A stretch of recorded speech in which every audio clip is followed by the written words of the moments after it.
सेतु प्रकाशन समूह के YouTube चैनल में आपका स्वागत है।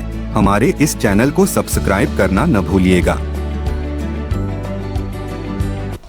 नमस्ते, मैं अपने कविता संग्रह दो ध्रुवों के बीच से आज कुछ कविताएं पढ़ूंगी। पहली कविता का शीर्षक है शीघ्र पतन। पालतू बनने के डर से जब कुछ आदमी औरतों की जांघों से निकल गए, वो कवि बन गए। पर वो कवि जिनकी कविताओं के पांव मासिक धर्म और गर्भपात जैसे शब्दों ने भारी किए, वो जो मानने लगे कि औरत के चंगुल से निकलकर बुद्ध बना जाता है, पर जिनके रूपकों में औरत की देह हावी रही, वो जो वेश्याओं से हमदर्दी रखने के खेल के बाद औरत के सिर्फ गर्म ख्याल अपने रूपकों में लाए और फिर नायक बनकर जांघों से बाहर निकल आए। इतना कुछ कह गए वो औरतों के बारे में, फिर भी कैसे कहूँ मैं ये कि ये उनके विचारों का शीघ्र पतन था। दूसरी कविता का शीर्षक है शहर की पीठ। शहर की पीठ से एक रेल गुजरती है। पीठ पर ढेरों छाले हैं झुग्गियों के, झोपड़ियों के, और हैं कुछ नंगी दीवारें जिन पर इश्तिहारों के घाव पोते गए हैं, जिनका दावा है कि शहर गुप्त रोगों से ग्रसित है, जिन्हें कई डॉक्टर दुरुस्त करने का दम भरते हैं और दीवारों पर सलाह देते हैं नामर्द मर्द बने डॉक्टर राणा से जरूर मिलें। शहर की पीठ से ये रेल नंगे कूल्हों तक पहुंचती है, जो पटरियों पर एक कतार में बैठे हग रहे होते हैं, शायद इस इंतजार में कि कोई मंत्री आएगा और स्वच्छता अभियान के चलते उनके कूल्हों को भी पोंछ कर जाएगा।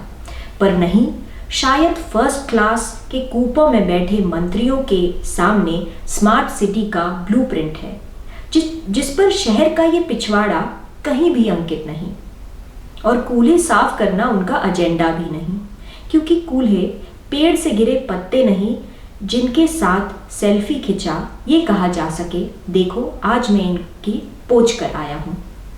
तो क्या कूल्हों से ये कह दिया जाए कि वो चाहे कितनी ही नुमाइश कर लें अपनी, पर फर्स्ट क्लास की खिड़कियों के पर्दे मंत्रियों के ईमान की तरह उनके लिए हमेशा गिरे रहेंगे? और क्या हम सब मान लें कि शहर की पीठ और पिछवाड़ा शहर नहलाते वक्त छूट ही जाएगा, किसी का हाथ उस तक नहीं पहुंच पाएगा? क्या हम मान लें कि शहर की इस पीठ और पिछवाड़े को मलने भी अब कोई नहीं आएगा?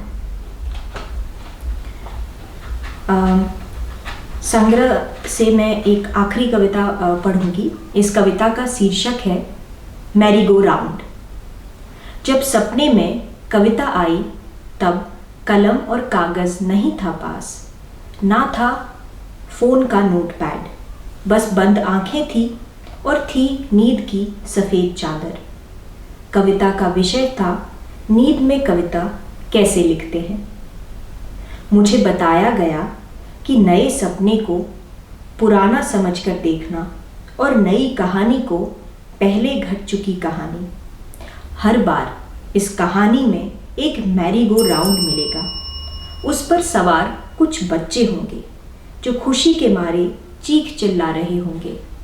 तुम्हें लगेगा कि वो तुम्हारे सबसे पहले इंग्लिश मीडियम स्कूल का प्लेग्राउंड है, पर नहीं, कुछ चक्करों बाद ही तुम्हें समझ आएगा कि मैरी गो राउंड तुम्हारे जीवन का रेडियस है, जिसके 5 चक्करों बाद लोग बदलते जाएंगे, बच्चे बड़े हो जाएंगे, मैरी गो राउंड से उतरने वाले तुम्हारी नींद की सफ़ेद चादर पर उपकाई के बाद उल्टियाँ कर दूर निकल जाएंगे। मैरी गो राउंड घूमता रहेगा, तुम नींद से चीख कर उठोगे, चादर पर लगे उल्टियों के दागों का मातम मनाते। तुम्हारा भाई कहेगा अनु सब ठीक है, बुरा सपना था, वापस सो जा। तुम आंखें बंद कर सो जाओगे, ये सोचते हुए कि भाई अपने विचारों के धुएं के बीच खुद को खोने की कोशिश में जागता रहेगा।